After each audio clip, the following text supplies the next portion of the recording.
Hello everyone, welcome to the Desolation Sounds podcast.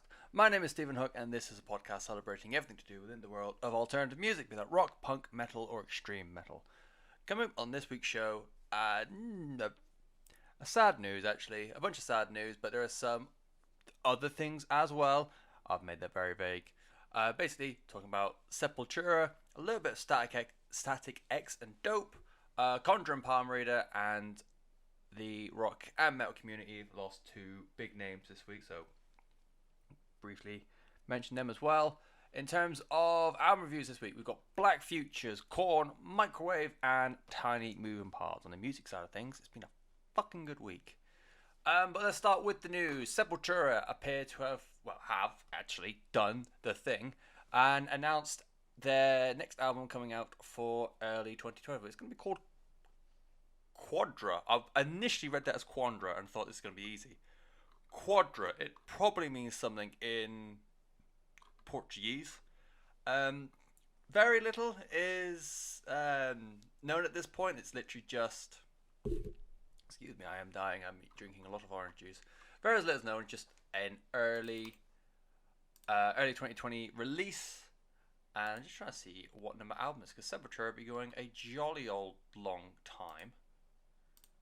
It'll be album number 15 from the Brazilian groove metal natives. Is that right? Not sure that's right. I've just got back from the gym. I'm very, very tired. And I've also had work. That's why I'm very tired. Oh, there we go. Quadra, among other things, is the Portuguese word for sport court. That by definition is a limited area of land with regulatory demarcations where, according to a set of rules, the game takes place. So, Quadra, basically the new Sepultura album is going to be called Football Pitch. Again, early 2020, that's all that's being confirmed at the moment. Slightly weirder news-ish. Static X, the American industrial nu metal band that got mildly big in the midst of all the nu metal stuff back in the day. They've been going around after lead singer Wayne Static passed away with a new frontman, and they've been very much aware, or trying to push the I can't think of the word, but push the commentary that there is it's not meant to replace Wayne. It's more they are still musicians. They still write music together, and it just happens to be they've got this new guy in to sing Wayne's old parts and carry on as normal, which would be fine, and it is fine, but it's a bit weird that they've had him dress up like Wayne. Like, the first example that came to my head was AC/DC. You know, Bon Scott passed away and they eventually get Brian Johnson in, and you know, Bon Scott was Bon Scott, Brian Johnson was Brian Johnson. This new guy, which is so far just called Zero, has a weird mask that kind of looks like something between Kane from WWE 2003 and Slipknot, and it's got all the fun spiky hair that Wayne had back in the day. And yeah, it's just a little, it's a little odd. You could have just replaced him with someone. I know the name of the band is Static X, and he was called Wayne Static, yada yada. But I think it would have been less weird if you just did this. But either way, according to Metal Sucks, via the modicum of neck tattoos, people are guessing, or people are inspecting, that it has very similar neck tattoos to one Edsel Dope from Dope. That actually is his name. Fuck's sake. I really hope it's not his real name. Just another. Again, why are these people calling their names after their bands, or bands after their names? It's silly. So yeah, not only the fact that he's got very similar neck tattoos from below the mask, Dope are also on every Static X tour date, and as Metal Sucks points out, very similar way to how Black Label Society used to be on every Ozfest, because I forgot his name, Zach Wild. There we go.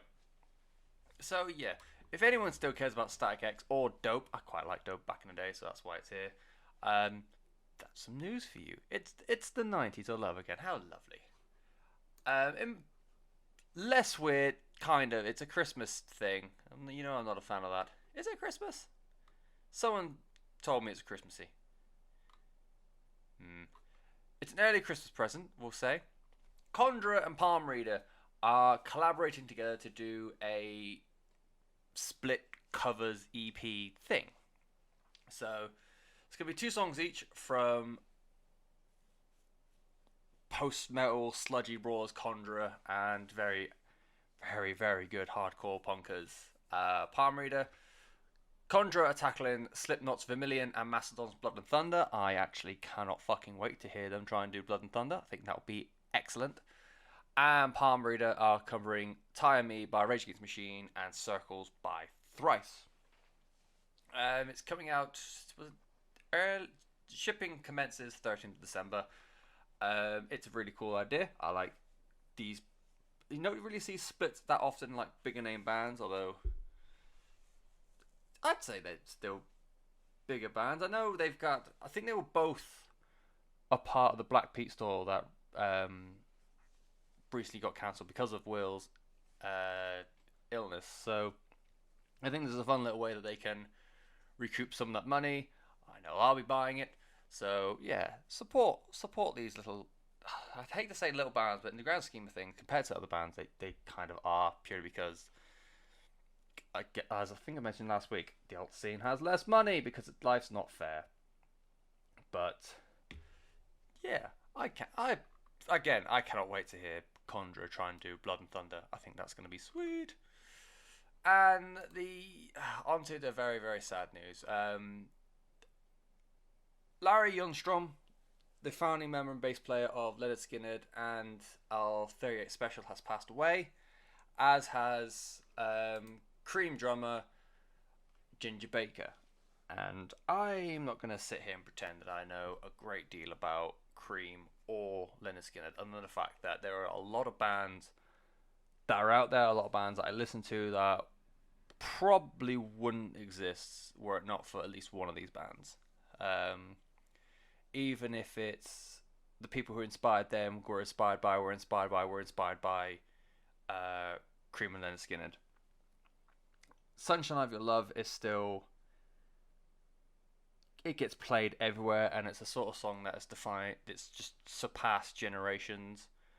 The fact that it got introduced, it was on something so modern like Guitar Hero, and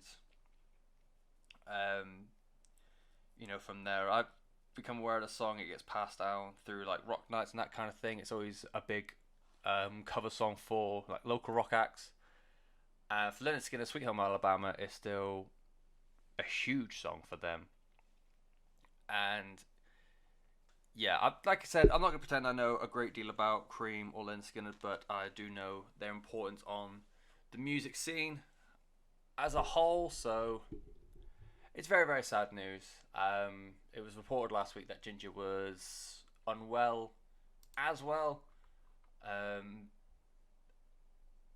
And as for Junstrom, the announcement was just, the big man on the big bass has left us.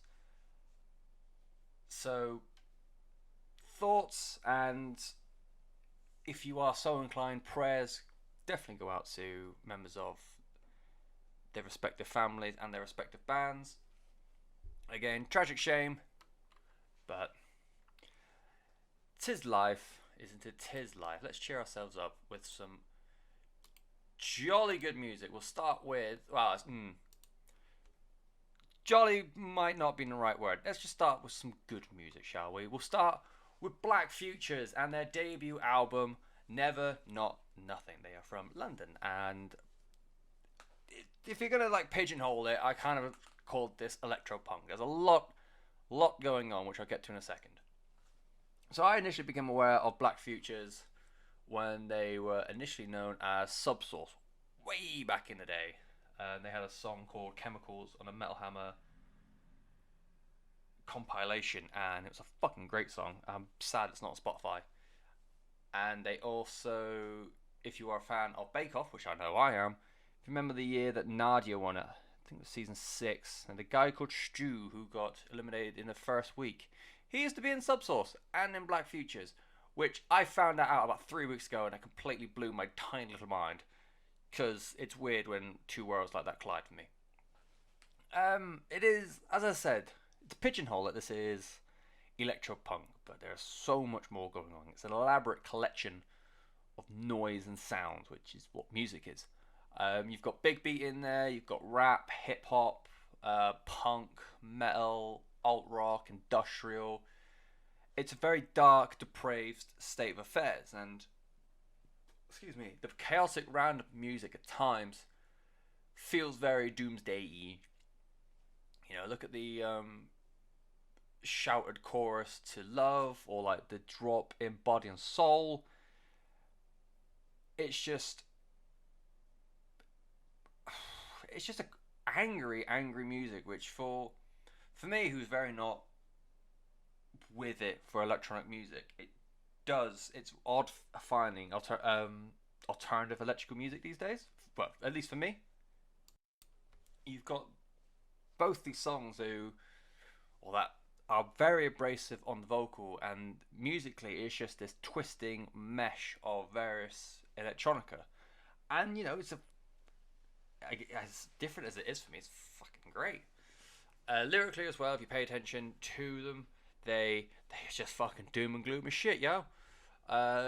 Me TV was the lead song that I've been listening to in the weeks coming up. I think it was the lead. I don't. They've released a few songs. I try to stay away from singles nowadays, but Me TV popped up, and I've really got into that. It's a great little. It's very, very. It's got a commercial appeal, that song, which is why like songs like that are great for albums like this, because you get a more mainstream or commercial audience in for something that's super, super different. The song to me, and it's hard to find lyrics or meanings anywhere online at the moment because they are its debut album. They're quite a small band at the moment. To me, the song is all about how like regimented society is, and at times we have like fruitless attempts of people trying to deviate from that norm. And the bridge alone is fucking depressing, because it's just a breakdown on how being unique and being different against quote unquote the man is now so normal that it's not really counterculture anymore. And you wouldn't be able to do these sort of things and rebel against the system and this sort of thing were it not for the fact of all these things that's been in place by society over the years. Which, fucking cheers, lads. I needed an existential crisis to start my day. I say start, it's 9 o'clock at night, but Youth Man, a lot easier to digest because it's just a lyric of blame it on the youth man repeated, which is a lot easier to take in than trying to dissect the fact that even though we're trying to be edgy and cool, everyone else is trying to be edgy and cool, and you're not different. Which, as someone who's a 6'4" emo, I take high offense. There's kind of two sides to this album throughout it. You've got the songs side of thing, which kind of took me a little bit by surprise. Excuse me. They have a lot of it's energetic alt rock that can get them that wide-ranging appeal. As dark and depraved as Me TV is, that chorus does just fucking so well at potentially bringing in a bigger crowd. Tunnel Vision is probably the best example of this like fast-paced electro commercial rock. Fast-paced, sort of along of. I used Reuben and Green Day as an example purely because they are very different kinds of bands, but both of them did get very good at those fast-paced kind of rock songs that like you get your head bopping and you have a good time sometimes. So it's that mixed with like a weird poppy younger brother of Ministry, which is a sentence or descriptive that I never thought I would say. Call Me a Dig kind of has like this Linkin Park vibe to it, and Riches starts off this big like shoegazy kind of feel, and then second half of the song, where she's like a weird post-apocalyptic radio station, and just bursts into this like huge rock song, and it kind of reminds me in structure, not sound, but kind of reminds me in structure of Brutus, the way they, especially on the song what was it, War, starts off so eclectic and so like ethereal, and it explodes into this big punk rock anthem, kind of sort of thing on Riches. Um, and the other side of all that, the big songs sort of stuff, is this more aggressive electronica music, which I feel it's got a lot of Prodigy worship in there. The Doomsday songs I mentioned before, so Love and Body and Soul. You've also got the two-hit combo of Gutters and Trance. They both just fucking slam you, especially that beat on Gutters. It's like, at first I want to describe it as when you have ska or reggae, that kind of like scratching guitar part. It's just that, but a bit more pulsating-y. It's hard to describe, but it's very off-balancing. I think that's not the right word at all, but I can't think of the proper word. We'll go with off-balancing. It's just, just something else that's different, and it's just at times an abrasive and sometimes disorientating kind of sound. And I found this album very okay. Not that I found it bad, which is, two statements that are weird. I find electronic music very difficult on record. I find it quite repetitive. It's sometimes quite one-dimensional, and overall, it's not for me. Which is why I aim this podcast at like alternative music, and why I mostly listen to alternative music. Live, it's usually great fun, and my own experience of like live-ish electronic music is nightclubs, admittedly. But even in that setting, when you just got some ponce on Spotify pretending that he's a DJ, you can have a good time with it all, depending on like what kind of electronic music it is. With this being, it's a very electronica heavy kind of album, sorry. And the parts I enjoyed the most are when the like rockier, punkier, metaler side of things start seeping through. And I'm really intrigued to see the crossover appeal in this. I feel like it hits hard enough to be a contender for this generation's Prodigy. And I think by that you can get like the way Prodigy used to play Download and like command a predominantly rock and metal audience to their whim. I think Black Futures have that capability to sort of take over that reign, as it will. While still being, this is still affirmatively an electronic album. So yeah, I'm quite intrigued to see the crossover, and I'm also hoping to see them at the 2Q festival. They come and play Lincoln. 2Q, if you're unaware and you're local to Lincoln, it's happening in Derby as well. It's a multi-venue one-day festival. For example, you'll have like smaller acoustic sets in the student bar, in like the on-campus student bar. You'll have slightly bigger things in the student sports bar, and you'll have acts throughout the city playing. I think our biggest venue there is the Engine Shed. You've got the Engine Shed. You'll have the Drill Hall, the Swan Pub, the Jolly Brewer Pub. And I'm hoping. I reckon Black Futures are commanding enough that they will get onto Engine Shed, and I think it will work really well.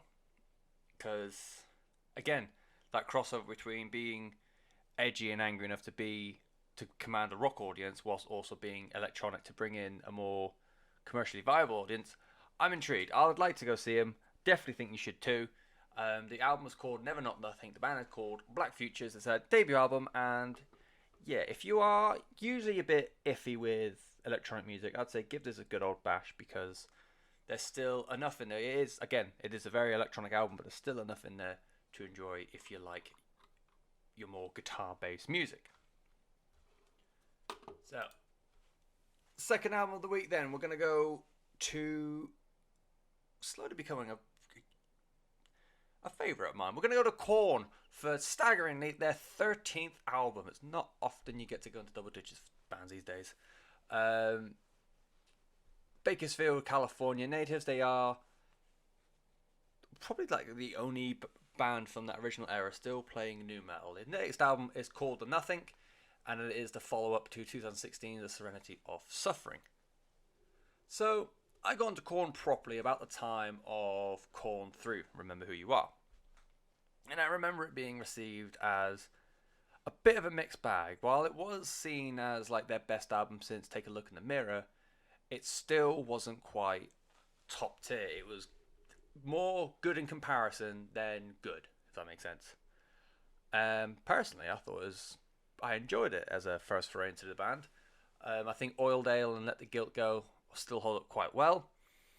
And yeah, they're always a band that I was aware of beforehand anyway. You know, you got songs like Blind. I had a friend introduced me to a song called Right Now. You got Did My Time.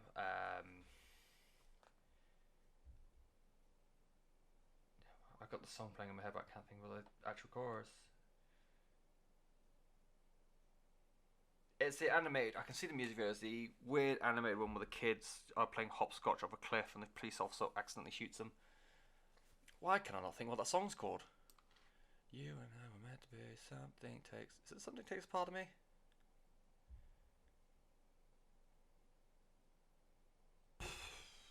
Falling Away from Me. Freaking Unleash. Oh, anyway, all these songs are very good. I knew about Korn before. Okay, that's what I'm trying to say here. Fuck. From Korn 3, I actually really enjoyed The Path to Totality. Although I will concede, it has not aged very well at all. I listened back to a couple of songs whilst writing this, and yeah, dubstep was very much dead, isn't it? And a follow up to that again, the Paradigm Shift I thought was great. Not many people talk about the album that much. I really, really enjoyed it. And it's before Serenity, where everyone was like, oh, they're back to form because they're back being darker and spookier. I was like, fucking Paradigm Shift, mate. And with Serenity of Suffering, despite that shift in tone, and it was going a little bit darker, a little bit heavier in places, I just thought it was okay. I still prefer Paradigm Shift, that the darker edge of Korn sound has bled into The Nothing. But it's hard to tell whether or not that was a conscious decision by the band or not, because during the run-up to the album's recording, lead singer Jonathan Davis lost both his mother and his wife in separate incidents, making this a madly emotional album. You look at the ends to the intro track, The End Begins, and on You'll Never Find Me, you've got Davis just crying and breaking down during the recording. He's throwing a tantrum respectfully because he's just fucking losing his shit. And when that happens on You'll Never Find Me, it's particularly chilling because, among other things, it's layered with the vocal line on the top of I'm Not Doing Fine, just repeating over and over and over again. And on the song Finally Free, it's just all about him talking about his mother and his wife passing away. So it's a difficult, when you like look into the album, look into the context, it becomes like quite difficult to listen to.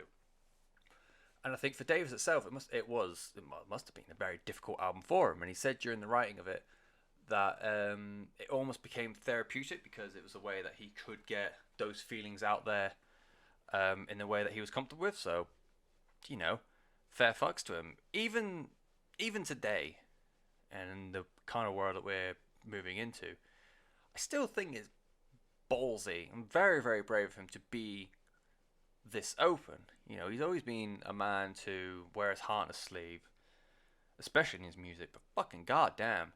I froze up recently in an interview that I had because someone asked me a question about me instead of professional me. So there's that side of things, and you got someone like Jonathan Davis who's saying, yeah, my life is so fucking shit right now, and just bleeding it all out. So just fucking, yeah, kudos to him. I hope it helps. I think, what was the album last week? Virginity, where he mentioned then that he used music as like a way of therapy, and I hope it worked for him, and I hope it worked for Jonathan. The riff work from Head and Monkey is just astounding on this, to talk about like musical side of things. At times, the eerie, heavy psychedelia stuff from the 90s bleeds in, and then it's interspersed with these modern, like bouncy riffs that gentcore bands have been trying to do for years and do it badly. The main riff from Idiosyncrasy is just filth, just a dirty, dirty filth. Idiosyncrasy. There's an extra N in there, wasn't there? Fuck it, we'll move along. That song, along with Harder, which is spelt like an asshole. I'm sorry, it just is. Those are the songs that absolutely hit the hardest, and I think hanging out with Corey Taylor on Severity of Suffering may have had more of an impact than we first realised, because those songs tickle the bollocks of what Slipknot have been doing for the past few years. That breakdown on Harder just fucking rips, and it peters off into like a drum and bass beat from Ray Lucia with various eeriness and like weird noises from the other three. Just having a laugh. But I couldn't stop listening to that little drum and bass bit because it sounds really impressive, which I know is like a really dumb thing to say considering like it's Ray Lucia is one of the best drummers going, but goddamn man, I'm allowed to be impressed by things every now and again. What I felt Korn have always done quite well, and also like flowed into this as well. They have really well flowing groove to their music. You know, in the past, you look at songs like Insane, Here to Stay, that might have been a song I was trying to talk about earlier. Right Now, All They Are Dream About Sex. The flow between the musicians and Davis as he's singing or rapping, it just runs so smoothly. And I know they are like a professional a band of professional musicians. It's daft to say it's almost effortless, but it is a different kind of thing where it just feels so fluid and smooth. And on the Nothing, you've got songs like This Loss and Gravity of Discomfort that are on par with those sort of songs. They just play along so well and easy, despite lyrically being darker than an orphan at Christmas. This is a really strong album, and it's raw emotion that is turned into aggression, combined with that trademark groove of the band, and it's meant that people are saying this is the best Korn album since Issues, and that was what, 98, something like that. Now I can't comment on the 2000s albums because I barely heard any of them, but I definitely think this is their best song of the 2010s. Yeah, as much as I like Paradigm Shift and as much as Korn 3 has got soft spot because it was the first album of them that I heard in full, easily by far and away just how heavy and how intense this album is. Definitely best album Korn have done since in the 2010s. And if nothing else, it's just astounding that 90s new metal bands are making fantastic music in 2019. It's a bit bonkers, but we keep talking about Static X having a new album out soon. Fucking good luck following Korn and Slipknot. That is a new album from Korn. It is album number 13. It is called The Nothing. Do check it out. Just make sure you don't listen to it happy, because fucking it'll ruin that mood. On to the surprise. Just the surprise of the week. It is album number 3 from the Atlanta, Georgia band Microwave. And the album is called Death is a Warm Blanket, which it's a really, really cool album title. Up until now, so the previous 2 albums, of which I recognise one of them, they're like the name Microwave I never really recognised, but going through and looking at Spotify, their second album, which I've forgotten the name of already, I looked at it as like, oh shit, I remember like meaning to listen to that years ago, which apparently got really well received, so fuck me, right? Yeah, so up until now, they've been very much placed in the category of emo. A little bit of hardcore bleeding through, so if you want to be pedantic, they are classified as emo-core, I think I saw written down somewhere. But for Death is a Warm Blanket, I think the core sound they've gone for is grunge. Oh, so much grunge. And it's great because grunge is in a bit of a renaissance at the moment. You've got bands like Milk Teeth, Bully, Musket, Citizen. You had Super Heaven before they split up a couple of years ago. this 90s aesthetic that's bleeding through into like, fashion and just like general nostalgia in various media is now bleeding through into music, and it's making some fucking great music as well.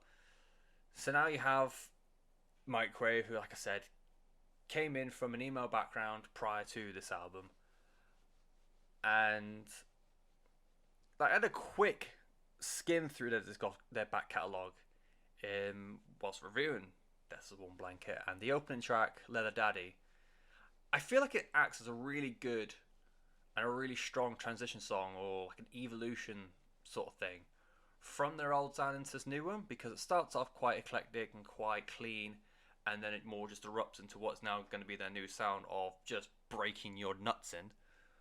And similar to literally everything else, this whole week has been fucking sad lyric. Jesus Christ. It's a very dark and spiteful album lyrically. Vocalist Nathan Hardy has apparently been dealing with a pretty shit hand these past few years, mentally, physically, and financially.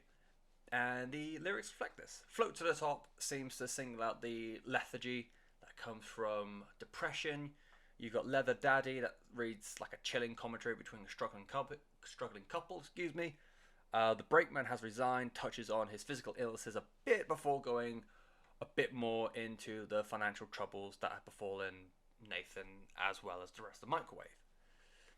And it's so interesting because all that anger and aggression that the band must have been feeling since their inception, it's now surpassed the feeling of being solemn and regretful and a bit doom and gloom that more befits their emo sort of sound. And now it is just refined, pure rage that is now in this weird grunge structured hardcore that is just insane musically. I was trying to think of a band that had combined so many different styles of music at once so fluidly, and it's kind of like a dark, evil little brother of Marmozets, or older brother. I can't remember which bands came first, but the way Marmozets blend like math rock, post-hardcore, and alt rock into this like really seamless, genreless mesh. Microwave do a great job of doing that, but just all like the darker side of things. The shoegaze verses on Float to the Top meander away into this hugely impactful chorus. Songs like The Brakeman Has Resigned and Mirrors are almost touching on sludge metal in the thick, encroaching riffs, backed up by just a fucking disgusting bass tone from Tyler Carter. He carries Mirrors the entire way through on his back. The same way, like, Check My Brain by Alice in Chains would be fucking proud of that level of bass in Mirrors. And a title track, I'm considering a title track, just absolutely ripped through with the most aggressive solo I think I've heard all year. And I saw, like, a name like Microwave is not going to exactly bring up the most metal thoughts in my head, the most hardcore thoughts in my head. And looking at the album art, just thought, and I saw someone else describe it as grunge, and I thought it was just going to be like Nirvana worship. The level of heavy and the level of aggression in this album was something that I was just not expecting. You know, I keep a list of albums that I'm due to listen to, and towards like middle of the year, I started putting like a basic genre next to each album, so I know how to arrange and how to group and etc. And from that, if I find like it's especially helpful if I just go onto Bandcamp or something like that and just find a random band that I've never heard of, and I can just look at them, and 6 months later when I finally get around to it, I was like, oh shit, it's a black metal band. Doing it like that, like I'll have an album pop up that's got like death metal next to it or post black metal, and I know it's going to be a brutal album, it's going to be a heavy album, and so, you know, you can brace yourself for that kind of thing. This came on with the label of just grunge, and I just didn't know what to do because, like, I think the first time I listened to it, I was at the gym, and I just had to stop. Must have looked like a right dick, but I just had to stop and take it all in because it's just fucking insane It's incredible. And, lyrically, it's just welcoming how honest it is. Not saying how, Korn, he was hiding behind metaphor and soliloquy and all that sort of shit. But the song, like, this lyric's been stuck in my head all day. Do you murder me in your lucid dreams? Oh God, I hope you do. Uh, we used to be the 5-0 whiskey weekend warriors. Fucking hell, how does he sing that? Weekend warriors, but now it's Monday, Tuesday, Wednesday. I don't know if I'll ever be sober again. And then back to a constant state of crisis, because what do you do once you're safe and you find that everything you wanted is everything you hate? Fucking, oh my God. Like, shit. And it's not hiding behind metaphor or substitution or anything like that. It is just like in your face, Nathan saying, "You know how shit it's been? Well, I'm gonna fucking tell you." It is. I've described it as whimsically cathartic at times, at the best of times. But you still got a song like "Carrie," which could easily make this album into like a massive radio hit. Like, never mind the chorus to like "Brakeman Has Resigned." I fucking love that song. And part of it, "Carrie" is a brilliant time capsule from 90s alt rock. And similar sort of thing to Jonathan Davis. I sincerely hope all of the band, especially Nathan, they're all well now and they're all, a better place, and that the next album won't require so much trauma to be just as good. Because let me tell you, this album is fucking great. I already ordered it. It probably is going to be a top 20 album for this year. A very high top 20 as well. I recommend it to anyone who's got a fleeting interest in punk or grunge. Just in alternative music, which is hopefully why you're all here. But nevertheless, Microwave, the album is called Death as a Warm Blanket. It's out on Pure Noise. Pure Noise doing great work at the moment. And yes, definitely check it out. It's fucking incredible. And to finish the week, and hopefully the last time I'll ever have to talk, we're going to go to Benson, Minnesota for what I cannot believe is the 5th album from Tiny Moving Parts. The album is called Breathe. I genuinely thought when I found Tiny Moving Parts last year, I found a cool new band that no one had ever heard of, and it was on their debut, and I could see them evolve and do stuff like that. No, I've missed 3 fucking albums. I almost missed this. If you have never heard of Tiny Moving Parts, at the core, they are emo math rock, if you know what any of those things are. But nowadays, I've seen a lot of people describe them as more of an emo shred hybrid, as opposed to math rock.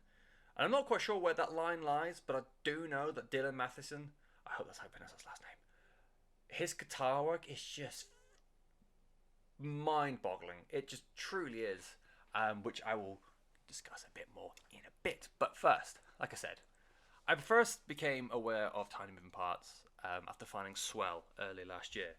And like I said, I thought I found this really cool, unknown band that I could brag about how hipster and cool I was, the fact that I found them, and they were going to be the next big thing. They were going to be the tits, as it were.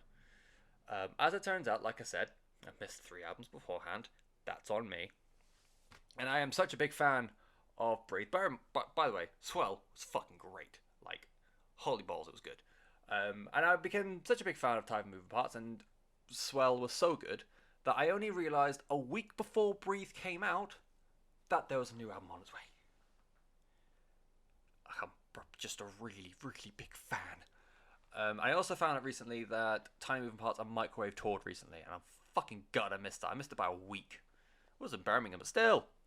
Fuck. The Midwest Sky opens up the album in the exact same way I'd expect from Tiny Moving Parts. Dylan barking. Lyrics over some trademark Woodley guitaring, and to take a minute about those guitar lines, I cannot fathom anything he does with the guitar. How I don't understand how he thinks of those sort of guitar lines. I don't understand how he writes them. I don't understand how he plays them while singing lead vocals. Like, what the fuck, dude? why can we have some talent? You've got to just hog it all. And another trademark of the album, which starts to become very apparent by track 3, Medicine, is that Breathe is just littered with massive, massive choruses.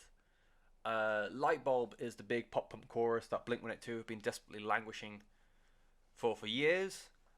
Medicine, despite touching on Dylan's anxieties about mortality, is just a massive bop. Soft Spot, the other day I had work, fucking 9 till half 4, some bollocks like that. For the entire shift, for the entire 7.5 hour shift at work, I could not get the fucking chorus of Soft Spot out of my head. And like, I'm in a job where I can't just quickly go to my phone, listen to the song, get out my system and move on. I had to sit and languish with this song in my head, and I forgot to listen to it while I was on break as well. So I came back downstairs thinking, oh, what was I meant to do? Wait, I was meant to listen to my phone. Wait, I was meant to listen to the song. Oh, the song's back in my head. Neat. It was the weirdest circle of hell I could have ever imagined. And, you know, like, Swell didn't exactly lack in earworm songs or infectious melodies. You know, Malfunction still holds up incredibly well. But Breathe is just, it is a completely different level. It's really embraced a more pop punk version of itself, if that makes sense. There's a bunch more harmonies and deep dives on the like emo pop punk kind of stuff. Vertebrae and Soft Spot stick out the most in that regard. Lyrically, covers all the usual bases that you'd expect from an emo album. You got songs about love, breakups, and the relationships in general. And they are side by side with personal experiences of the band, particularly of Matheson. Really hope I am getting that right. I've also spelled it wrong in my own review, even though it's right there. I'm smart. You had the aforementioned anxiety about mortality in Medicine? No, yep, Medicine. Got it. I Can't Shake is all about the first time he experienced a panic attack after what he described was a caffeine overdose, which is... Didn't realise that was a thing. I drink a lot of energy drinks. Should be careful about that. This is every bit as good as an emo album should be. You know, it's on the surface, and I'm pretty certain I've said this before, on the surface it is at times painfully catchy. Trust me, painfully catchy. And just in general, enjoyable music with the little vocal hooks that you can cling on to for dear life and sing along with. But you investigate the album further and you like deep dive into the darkness of the lyrics, and you see the lengths it took to get to this point. You know, like I said a couple of times, lyrics this week have been bleak as shit because apparently all the best things come from sadness, but that's not the point. It is fantastic, this album. It's been a great week, a sad week for music. Holy crumbs. The album is called Breathe. It's by Tiny Moving Parts. Again, I feel that this is the most... I've seen a lot more talk about Breathe, even though I only realised it a couple of weeks ago. I've seen it since then. It might just been because I finally started paying attention, but there's more talk about Breathe than I previously saw about Swell. So I'm hoping this like more pop punky sort of guys they've got on is really going to help them explode, and I think they absolutely deserve it. Once again, Tiny Moving Parts with the album Breathe, and that will do it for this week. I hope you've enjoyed it as ever. We talked about Black Futures, Korn, Microwave, and that there Tiny Moving Parts. Next week, I'm hoping to go through the Menzingers with their brand of heartland rock / emo. Chelsea Wolfe, who seems to be doing a bit more death folky kind of stuff as opposed to a usual doom metal shtick. Blink-182, we all know what that is. That's not going to be fun. I started listening to it today. I got halfway through and I switched it off. And we've got The Who. The Who? The Who? It's H-U. To me, that's The Who. But is it?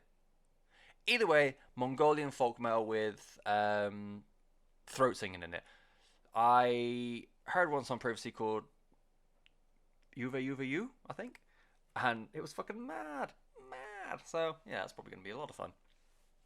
Do feel free to come say hi on the social medias at Desolation Pod. I'm always there. I might not seem it, but I'm always there. And something I should have talked about last week, the new Spotify playlist for September is out. Let me break into my phone so I can tell you all the great music that's on there, because I think last month, although I wasn't around that much last month, there's a lot of good music from last month. So we have the likes of Cow Decapitation, Dinosaur Pileup, Ghost with that new Kiss the Go-Go song, it's fucking class. Hawkeyes, still listen to Hawkeyes, for Jesus Christ. Leprous, Minor Love, Numenorian, all sorts of great stuff. There's even Post Malone in there as well, because I'm trying to listen to more normal music for some reason. It's all there. Come say hi or don't. I talk to myself a lot, and I will talk to myself again next week. See you all soon.